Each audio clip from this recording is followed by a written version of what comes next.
À medida que avançamos nos períodos perigosos descritos nas Sagradas Escrituras, surge um crescente interesse nos aspectos proféticos do texto bíblico. Estamos testemunhando, de fato, o início das dores, com conflitos, ameaças de conflitos, nações se confrontando, reinos em oposição e eventos como escassez de alimentos, epidemias e tremores de terra acontecendo em várias regiões. Esses acontecimentos têm despertado uma crescente curiosidade, tanto entre os fiéis quanto entre os que não creem, alimentando um desejo ardente de compreender o desfecho dos tempos. Recentemente, ouvi um âncora de notícias cético comentando sobre a assustadora precisão do capítulo 24 de Mateus e como ele reflete vividamente o mundo contemporâneo. Mesmo os mais incrédulos não conseguem negar essa precisão das Escrituras. Agora vemos filmes que incorporam elementos da escatologia bíblica, e Hollywood está capitalizando esse interesse público pelo fim dos tempos. Desde produções sobre o Armagedon até grandes superproduções que retratam o Apocalipse, parece que muitos têm uma intuição peculiar de que estamos, de fato, vivendo nos últimos dias. Uma das figuras centrais das profecias bíblicas é a primeira besta, também conhecida como o Anticristo. Essa entidade, um indivíduo sem precedentes na história, desperta especulações generalizadas sobre sua identidade. O Anticristo e seu enigmático número têm alimentado várias teorias ao longo dos séculos sobre quem ele poderia ser. Figuras influentes surgiram e caíram, e durante suas ascensões, algumas foram rotuladas como o Anticristo ou associadas ao seu sistema, apenas para essas alegações serem posteriormente refutadas.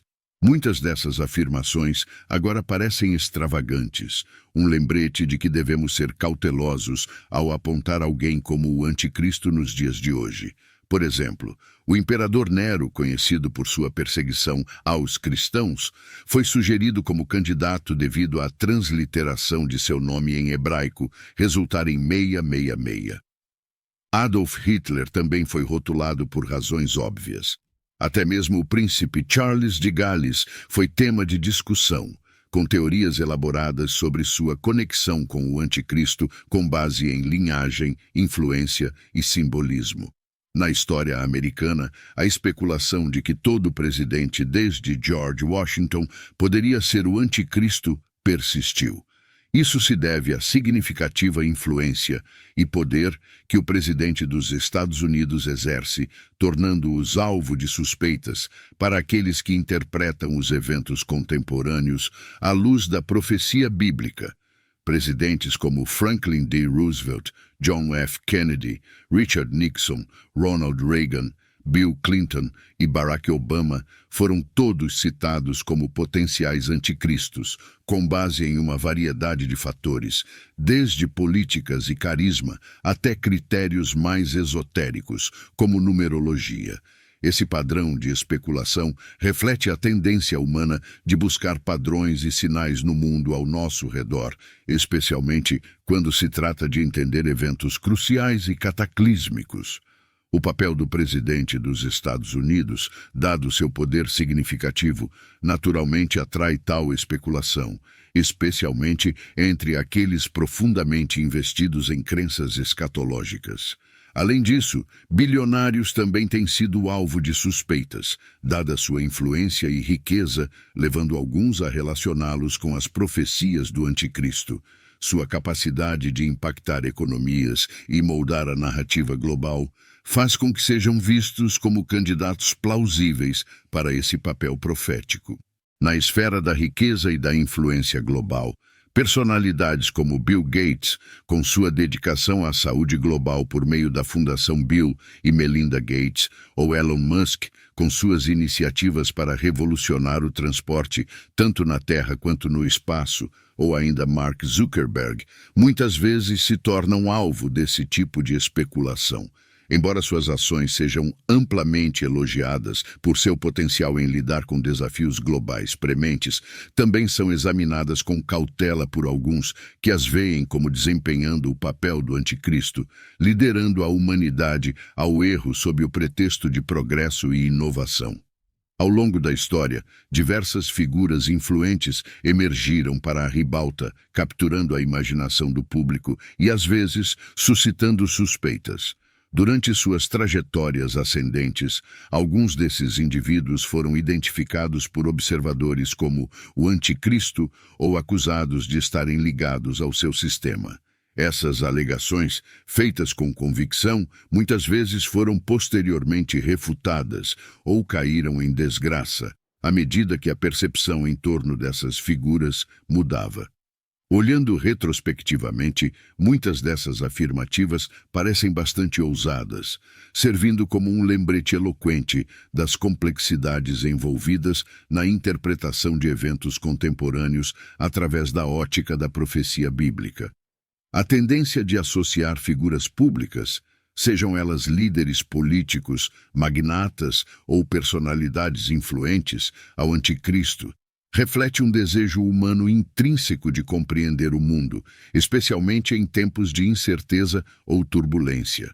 A figura do anticristo, conforme descrita nos textos bíblicos, está ligada à enganação, ao poder supremo e à capacidade de afastar a humanidade da verdade divina.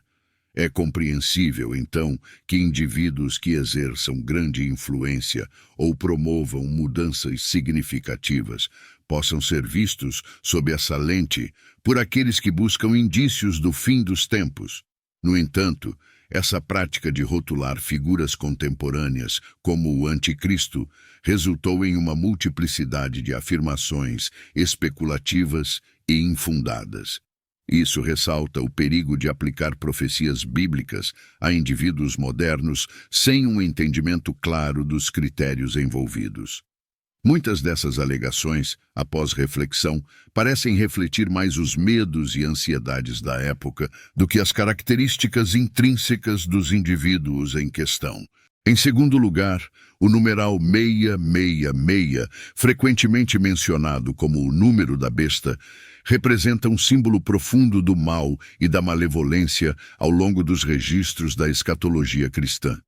Sua menção evoca imagens de influências sinistras em ação, servindo como um lembrete vívido da influência abrangente do anticristo no mundo.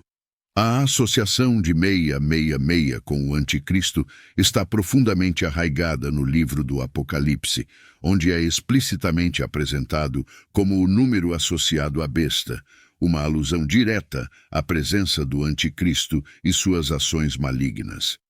Apocalipse capítulo 13, versículos 18 declara: Aqui está a sabedoria. Aquele que tem entendimento, calcule o número da besta, porque é o número de um homem, e o seu número é 666. Este trecho enfatiza a importância crucial de reconhecer o número 666 como um marcador definidor da influência do anticristo. É um símbolo repleto de presságios, indicando a presença do mal e atuando como um farol para os crentes discernirem as obras do anticristo no mundo. Ao observar alguém defendendo globalmente a adoção de uma marca na testa ou na mão direita, compreenda que esse indivíduo é o anticristo ou um agente dentro de seu sistema. Da mesma forma, se notar alguém tentando ditar os termos de compra e venda, controlando esses aspectos fundamentais da vida cotidiana, essa pessoa é ou o próprio anticristo, ou uma figura-chave em sua operação. Embora o significado exato do número 666 permaneça incerto no momento, não há dúvida de que reconheceremos claramente sua importância quando o homem do pecado, o anticristo, fizer sua aparição. A relevância do 666 vai além de um mero numeral. É um símbolo que sempre que é visto ou enfatizado, deve-se estar plenamente consciente de que forças malignas estão em jogo. Este número, intrinsecamente associado ao anticristo, atua como um sinal claro e inequívoco de suas tentativas de enganar e desviar. Além disso, quando esse número é promovido, propagado ou enfatizado, especialmente por alguém que se beneficia de sua promoção, observadores perspicazes devem ficar alerta para a possibilidade de estarem testemunhando o anticristo em ação. O homem que defende o número 666, que lucra com sua disseminação e associa sua identidade ou causa a ele, é provavelmente a própria personificação do anticristo. Suas ações, disfarçadas sob o pretexto de progresso ou iluminação, são, na verdade, uma manipulação destinada a promover sua agenda sombria. Em terceiro lugar, o anticristo está associado ao terceiro templo. A história segue uma trajetória, teve um começo e terá um fim. Deus orquestra a história em uma linha do tempo. A Bíblia confirma isso. A Bíblia assegura essa realidade de que estamos navegando por uma linha do tempo de eventos proféticos programados. Dentro dessa linha do tempo e nas Escrituras em particular, vemos repetidamente na escatologia cristã a menção de um templo. Daniel, capítulo 9, versículos 27, afirma: Ele firmará uma aliança com muitos por uma semana. Na metade dessa semana, ele interromperá o sacrifício e a oferta de cereal. E num templo será colocado um ídolo que causa desolação até que o juízo decretado sobre ele seja derramado, porque ele vai trazer desolação até que a destruição que está decretada seja derramada sobre ele. Mateus, capítulos 24, versículos 15 a 16, declara: Quando vocês virem o ídolo que causa desolação, mencionado pelo profeta Daniel, estando no lugar santo, que o leitor entenda, então os que estiverem na Judeia fujam para os montes. 2 Tessalonicenses, capítulos 2, versículos 4, afirma: Ele se opõe e se eleva acima de tudo o que se chama Deus ou é objeto de adoração, e até mesmo procura se assentar no templo de Deus, proclamando-se Deus.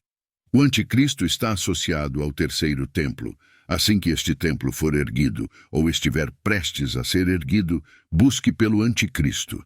Os versículos de Daniel, Mateus e 2 Tessalonicenses se entrelaçam para criar uma tapeçaria convincente de imagens proféticas profundamente arraigadas na importância do templo como central para a escatologia do fim dos tempos. O templo, tanto um espaço físico quanto simbólico, é o epicentro da adoração espiritual. Sua presença ou ausência tem moldado e continuará a moldar eventos críticos na linha do tempo bíblico. Daniel, capítulos 9, versículos 27, sugere que o templo deve estar em pé e funcional para que tais eventos ocorram, indicando que no meio de um período de 7 anos, as ofertas religiosas regulares cessarão. Um evento significativo, pois o templo é o lugar principal onde tais sacrifícios e ofertas são feitos. Além disso, a misteriosa abominação que traz desolação é colocada dentro do templo, um evento ecoado em Mateus capítulo 24, versículos 15 a 16, que adverte sobre a urgência do momento com referência ao profeta Daniel, estabelecendo uma continuidade de profecia, conectando o Antigo e o Novo Testamentos. O chamado para aqueles na Judeia fugirem para as montanhas ao testemunharem a abominação sublinha a magnitude do perigo iminente.